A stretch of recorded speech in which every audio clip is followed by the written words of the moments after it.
আসসালামু আলাইকুম ওয়া রাহমাতুল্লাহি ওয়া বারাকাতুহু। ঈদুল ফিতরের মধ্যে অনেকগুলা সুন্নত, এর মধ্যে গুরুত্বপূর্ণ 17টা সুন্নত নিয়ে আমরা জানার চেষ্টা করব ইনশাআল্লাহ। আমরা মনে রাখার চেষ্টা করব যে কয়টা আমাদের মনে থাকে। তো ঈদের দিনের প্রথম সুন্নত হলো অন্য যে কোনো দিনের চেয়ে আগে ওঠা। ঘুম থেকে আগে উঠতে হবে। 2 নাম্বার, উঠা মিসওয়াক করতে হবে। কি করব আমরা? 3 নাম্বার হচ্ছে গোসল করা। 4 নাম্বার শরীয়ত সম্মত সাজসজ্জা করা। সাজসজ্জা বলতে যেটা শরীয়ত আমাদেরকে অনুমোদন দেয় সেই সাজসজ্জা করা। 5 নাম্বার সুন্নত হলো সামর্থ্য অনুপাতে উত্তম পোশাক পরিধান করা, অর্থাৎ উত্তম পোশাকটা হবে তার সামর্থ্য অনুযায়ী। এটা হলো 5 নাম্বার সুন্নত। 6 নাম্বার সুন্নত হলো সুগন্ধি ব্যবহার করা। ঈদের নামাজে আমরা অবশ্যই সুগন্ধি ব্যবহার করে যাব। 7 নাম্বার সুন্নত হলো ঈদুল ফিতরে ঈদগাহে যাওয়ার আগে মিষ্টি জাতীয় কিছু খেয়ে যাওয়া।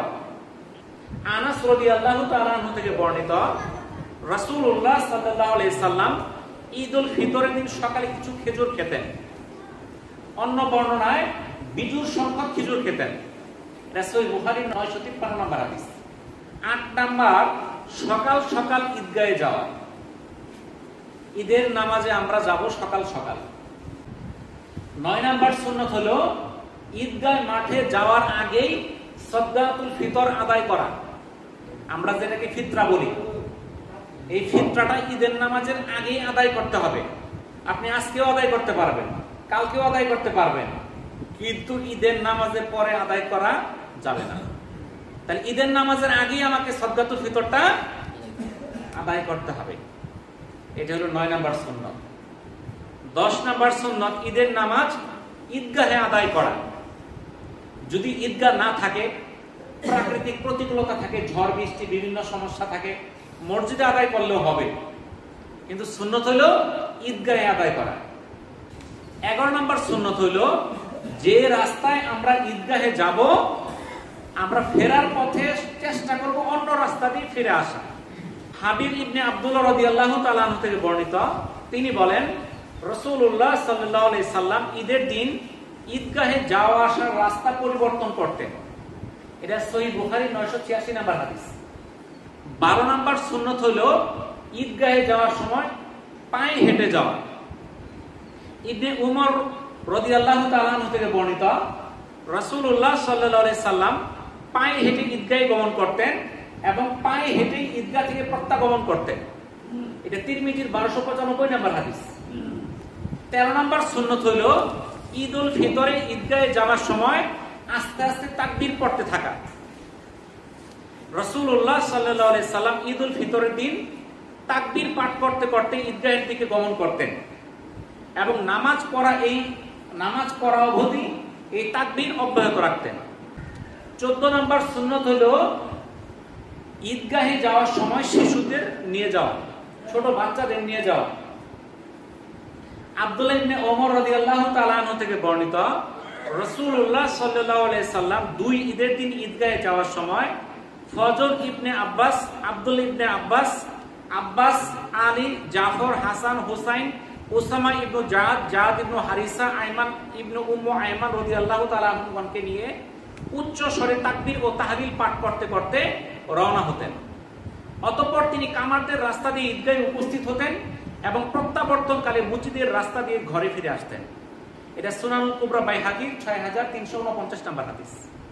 তাহলে আমরাও ঈদে যাওয়ার সময় বাচ্চাদের নিয়ে যাব, কিন্তু আমাদের দেশে কিছু সমস্যা আছে। বাচ্চাদের ঈদের মধ্যে নিয়ে গেলে যদি একটু বাচ্চা দুষ্টামি করে, তখন সাইডের মানুষ এত রাগান্বিত হয়ে যায়, তখন বাচ্চারা তো কিছু করতে পারে না, ওর বাপ নিয়ে আসছে, তখন বাপের গালাগালি শুরু করে। যে নামাজের মধ্যে পোলাপান দুষ্টামি করলে নামাজ ভাঙ্গা যায়, ওর তো নামাজই হয় না, ওর তো নামাজের মধ্যে খুশুই নাই। 15 নাম্বার সুন্নত হলো ঈদের শুভেচ্ছা বিনিময় করা। ঈদের দিন একে অপরের সঙ্গে সাক্ষাৎ হলে আমরা বলি ঈদ মুবারক। আসলে এই ঈদ মুবারক বলা সুন্নত না, কিন্তু ঈদ মুবারক বললে আপনার পাপ হয়ে যাবে, গুনাহ হয়ে যাবে এমন কিছু না। কিন্তু যদি সুন্নত আদায় করেন আপনার সওয়াব হবে।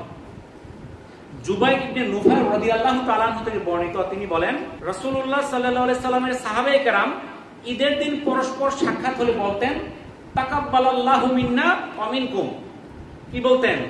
তাকাব্বালাল্লাহু মিন্না ওয়া মিনকুম, আল্লাহ আমার ও আপনার যাবতীয় ভালো কাজ কবুল করুন। 16 নাম্বার ঈদের খুতবা মনোযোগ সহকারে শোনা। 17 নাম্বার সুন্নাত হলো ঈদের নামাজ শেষ করে ঘরে আসা 2 রাকাত নফল আদায় করা। আবু সাঈদ খুদরি রাদিয়াল্লাহু তাআলা আনহু থেকে বর্ণিত, তিনি বলেন রাসূলুল্লাহ সাল্লাল্লাহু আলাইহি সাল্লাম ঈদের নামাজের আগে কোনো নামাজ পড়তেন না, তবে নামাজ পড়ে ঘরে ফিরে 2 রাকাত নফল আদায় করতেন।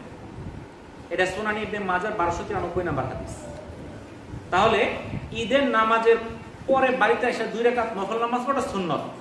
এটা না করলে পাপ হবে না, কিন্তু পড়লে আপনি নেকি পাবেন। তাহলে এই যে আমরা 17টা সুন্নতের কথা বললাম, এই 17টা সুন্নত কি মনে থাকবে আমাদের? তো আমরা যে আলোচনা করলাম 17টা সুন্নাত, আল্লাহ তাআলা আমাদের আমল করার তৌফিক দান করুন। আমিন। ওয়া আখিরু দাওয়ানা আলহামদুলিল্লাহি রাব্বিল আলামিন। আসসালামু আলাইকুম ওয়া রাহমাতুল্লাহি ওয়া বারাকাতুহু।